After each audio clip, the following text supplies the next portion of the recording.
The techniques and hacks displayed in this program are done by professionals under controlled conditions. Attempt at your own risk. You can't outrun a tornado, and you can't outdrive it either. If you don't have time to get indoors, your best bet is to find the lowest area possible. During a tornado, trees and cars will be whipped right up, turning them into dangerous projectiles. This is why you don't stay in your car. High definition. Emergencies happen when you don't expect them. Cut off from power, no water, limited resources. And the knowledge I have might just save your life. I'm Brian Brushwood, and I've picked up the tools of scientists and spies, of criminals and con artists. I've mastered incredible tricks and dangerous stunts as a professional magician. Now I have an encyclopedia of shortcuts, secret data, and helpful hacks designed to help you make life easier and give you the upper hand. This is Hacking the System.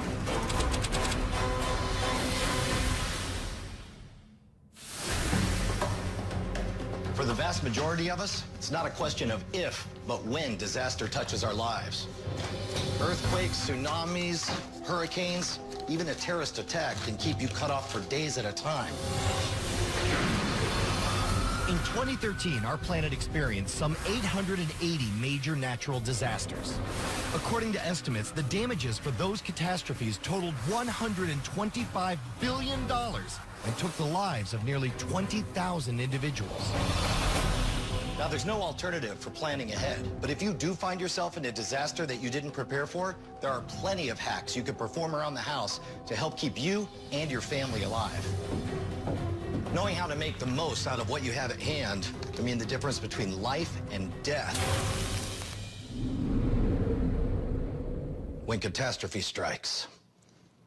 I'm in this typical suburban home, and for the next few days, I'm going to deal with this emergency situation using only stuff that's already on hand. This house and its contents will be my lifeline. When you're in an emergency situation, you have to prioritize your needs. The rule of 3 helps you make these decisions. Your body can survive without oxygen for about 3 minutes. You could live 3 hours in extreme weather without shelter. You could go 3 days without water and 3 weeks without food. When you remember this rule, you'll know where to focus your resources during a crisis. Well, it's already dark, so my top priority is finding a source of light. Speaking of which, if you've been hit with a tornado or an earthquake, make sure you do not strike a match until you check for a gas leak. Oftentimes, the gas lines get damaged. And something tells me this rinky-dink guy is not gonna cut it for the night. Luckily, in the pantry are the parts for a longer-term solution. Perfect. Sardines. Personally, I hate them, but they're packed in fish oil, which means we can make a long-burning oil lamp. Just by cracking this open a bit, and we just need a wicking. There we go. I'm gonna take this piece of cotton wick straight off of that mop. I'm gonna mush it down, get that oil all over it. And, yeah! The whole house is gonna smell terrible, but at least we'll have light throughout the night. Speaking of light, here's something interesting. Which fruit can be used to power an LED light? Is it a coconut, a dragon fruit, or a lemon? The answer is a lemon. Citrus fruits generate their own electron-producing acids that can actually be used to power LEDs. Fire is an invaluable resource in an emergency. From cooking your food to purifying your water, you need the ability to start a fire. And if you don't have matches or a lighter, you might have a method in your pocket right now: your cell phone battery. Remove your cell phone battery, and you're gonna touch these terminals to some steel wool. It should give you a spark. If your cell phone doesn't have a removable battery, check your junk drawer. You might have a 9-volt, which will work even better.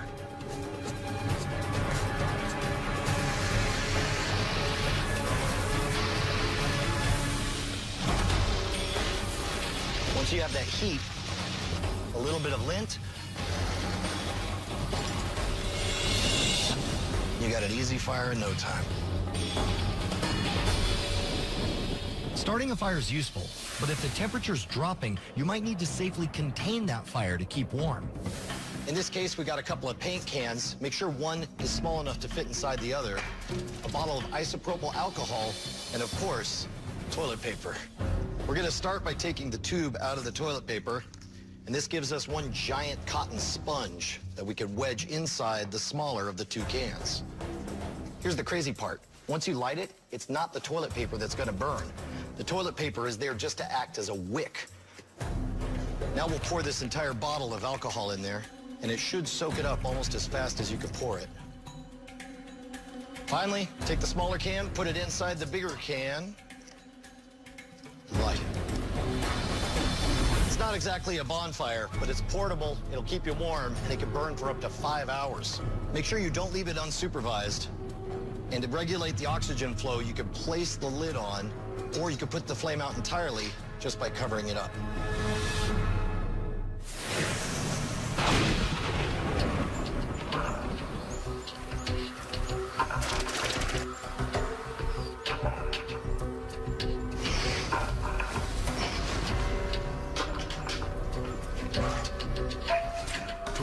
Without power. Now I'm getting worried. It's time to take inventory and find out what resources we have at hand.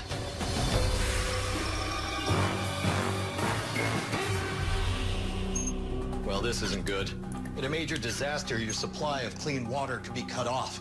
Obviously, water is essential to survival, and we need about a half gallon per day to survive. By the rule of 3, after 3 days without water, you risk serious injury or death. Finding clean water just became my #1 priority. It may seem gross, but the water inside the tank of your toilet can be totally safe to drink, as long as it's clear and there's no cleaning chemicals in it. A toilet can have up to 5 gallons of water in it, enough to keep somebody hydrated for a full week. Since I have no idea how long I'll be without water, it's important to collect more before my situation goes from bad to worse. So I've started to collect water from the trees. Trees transpire water. It evaporates right out of their leaves. By tying a bag tightly around a branch, you could collect a few ounces of water a day. This water could be filtered, and the best part, you can do it day after day, and it won't hurt the trees. If you have a large family, or if you're without water for an extended period, you might have reserves and not even know it. Check out your hot water heater. Using a garden hose, we can hook it up to the spigot at the bottom. This unit has over 50 gallons of water. That's enough to take care of a family of 4 for up to 30 days or longer.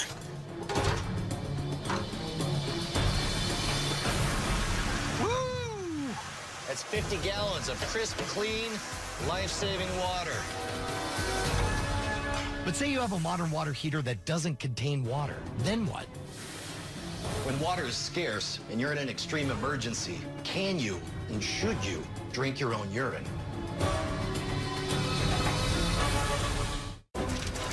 It's the classic survivalist question. In an extreme emergency, can you and should you drink your own urine? The answer is yes and no. If you're truly desperate, it'll buy you a day or two. But remember, while urine is 95% water, it's also 5% waste. After just a few days of returning the waste your body's trying to excrete back into your system, you could develop symptoms similar to kidney failure.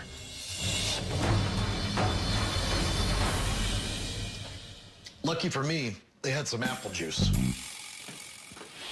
Now that I have water in place for the time being, it's time to assess the food situation. The power outage knocked out the fridge, which means that several foods run the risk of spoiling. We need to figure out which of these foods to eat now, which to throw out, and which can be repurposed for extended storage. First and foremost, keep the doors to your fridge and freezer closed whenever possible. If you have advanced warning of an emergency, like with a hurricane, turn them to the lowest setting possible to build up a cold reserve.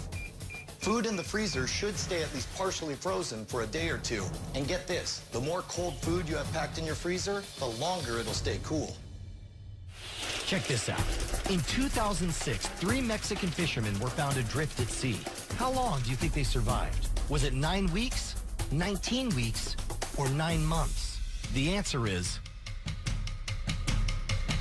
9 months. They drifted over 5,000 miles, surviving on raw fish, sea turtles, and rainwater. Foodborne illness can quickly take a bad situation and make it much, much worse. And nothing's going to spoil faster than uncooked meat. If you have access to a grill, cook that meat immediately. If you don't have access to a grill, you can make your own using soda cans. We'll cut the bottom out of one. Now we need to add vent holes using an awl. Making 8 vents. Beautiful. So we got 8 vents here. Now we need to cut this thing off. We'll just match it to roughly the size of duct tape. Now we're going to do the exact same thing with the other can. There we go. Now eventually these two go together, but first we need to make the dividing wall between the inner chamber and the outer chamber. Then you're going to lock it in just by stapling it. I'm going to set this in there like so. Finally, we're going to take the vented top and nestle it right inside. Perfect. We're going to put some isopropyl alcohol in there. Man, I'm so excited. I want to know if this works. Now, you'll notice at first it starts off very blue and dim, but as everything heats up, that vapor is going to start heating up and coming out of these vents, and it should look just like your gas grill at home. Yeah, it's just starting to reach on the side now. Look at that, man. Now that you have a way to cook your food, your best options are to either eat it right away or get it refrigerated below 40 degrees within the next 2 hours. This won't guarantee your food safety, but it will help reduce the risk.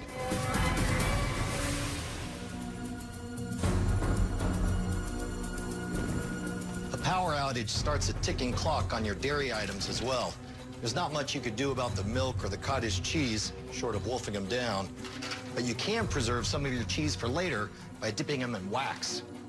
You don't even need special wax. You can use unscented candles, or I'm melting down crayons. Be extremely careful around the hot wax. It splashes easily, and it'll stick to your skin. Now that it's sealed in wax, I've extended the life of this cheese. If I did my job right, it can last for years without spoiling. Good cheese can last a long time. But what's the longest period of time that cheese has aged?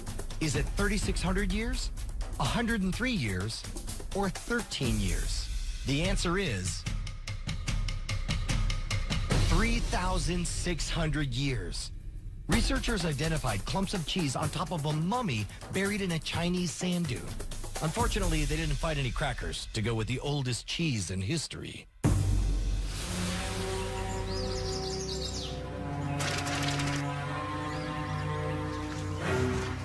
At this point in my ordeal, my family would be gravely worried about me.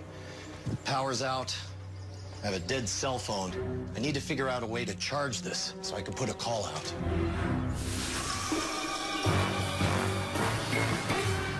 There's a bunch of different options to charge your phone during a power outage, but the best one is sitting in your driveway. Your car has plenty of power to charge your phone so you can make a call. Just make sure to conserve your fuel and battery power in case you need to flee the area.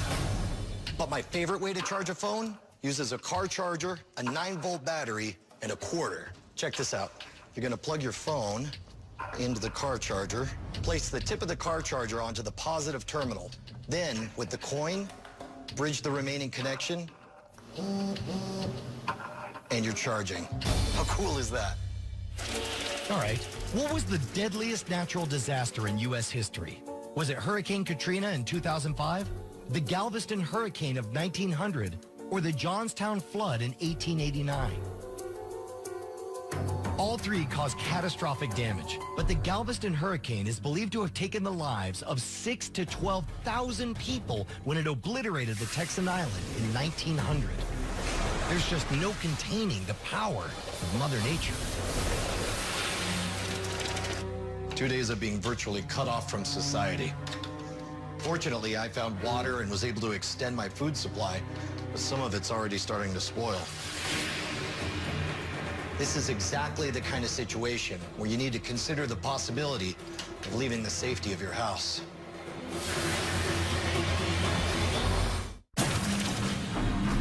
I've been without power now for 48 hours, and there's no word on when it'll come back or what's happening in the outside world. Time for me to leave my house in search of supplies. There might be government aid or chaos and disorder.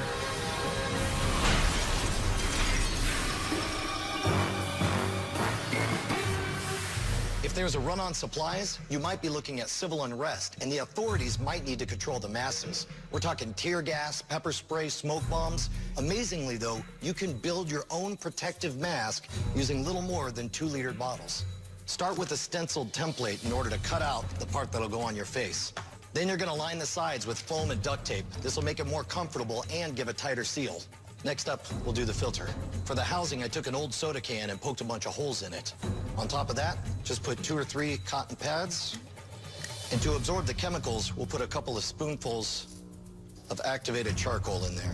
You could find activated charcoal in a bunch of different places throughout your house, like the water filtration in your fish tank, your medicine cabinet, or even in your odor-protecting insoles.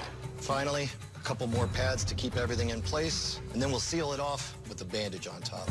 Finally, we take the top from another 2-liter bottle, seal the whole thing in tape, and if all goes well, you have a chance of protection. A word of warning, while these masks are popular with political protesters, there's no proven evidence of how well they work. But if you ask me, I'd feel safer with this rather than nothing. If you do happen to get sprayed with tear gas during civil unrest, what common items can you use to diffuse the effects? Is it antacid, toothpaste, or lemons? The answer is all 3. Mixing equal parts antacid with water and spraying it in your eyes, or smearing toothpaste underneath them, or even breathing through a lemon-soaked rag will all help to neutralize tear gas solution and reduce any eye or breathing irritation. When the situation gets desperate enough, it is insane to see some of the improvised weaponry people have come up with. For light armor, sometimes people will take phone books and tiles, tape them all together, cover the whole thing in duct tape, and then strap it onto your body. I have no idea how well this would work, and to be honest, I'd be scared to find out.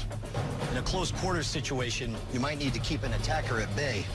For that, some people will take lumber connectors and hot glue a bunch of nails in there. People will even make a bow and arrow out of the simplest stuff. In this case, with just PVC pipe and a string, you're good to go. The arrows are made of just wooden dowels.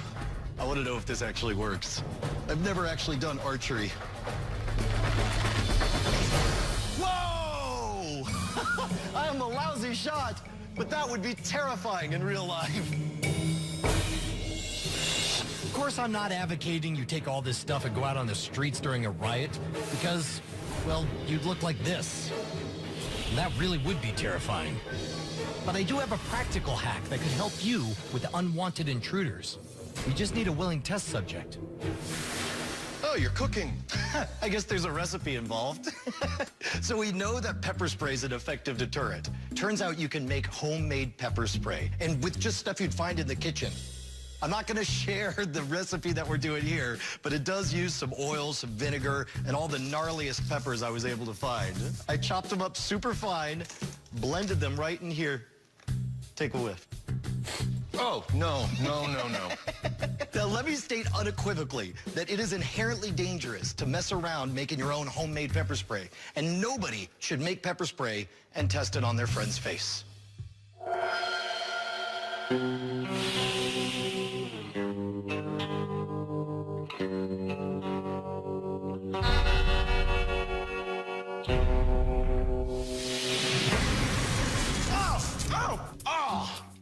It's not as bad. Oh, it's sneaking up now. They say that if you get pepper sprayed, you should remain calm, get to fresh air, and you have to wash out your eyes, nose. God, I can't even talk. And wash out your eyes, nose, and mouth with fresh water. Oh, let's never do that again. Agreed. You can see what just that little bit did. This is not something to mess around with. If you can stay in a place where people will know where to find you, that might be the safest thing to do. But how will they know that you're there? Here's a hack that'll help you alert them to your whereabouts using stuff you'd find around the house. We're gonna make homemade smoke flares.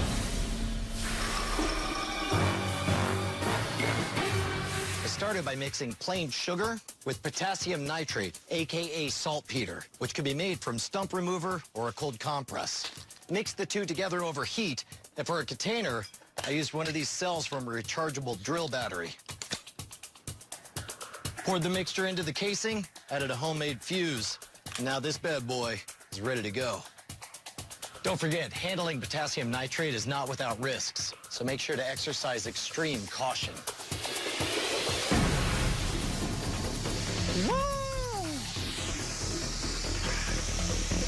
Yeah, they are not gonna miss that. Here's a disaster that was hard to miss. How many people were affected by the biggest power outage in recent history? Was it 6 million, 60 million, or 600 million? It was an incredible 600 million people. On July 31st, 2012, a power failure in India left half the country without power, causing a massive collapse in infrastructure. In a severe catastrophe, medical supplies can be limited. Now picture this. You've raided your first aid kit, you don't have the supplies you need, and then you get a nasty gash. You might have to improvise. In a pinch, some doctors have used duct tape to seal up a wound and protect it from the outside elements. Or even better, with the right kind of super glue, you can actually reseal the wound. Now, it's not an ideal solution, and it can damage skin cells, but in a severe situation, closing the wound could mean the difference between living and dying. Amazingly, this gives a rough seal in just seconds. It's important to thoroughly clean the wound before trying this. It's not my first option, but in a disaster, you go with what you can.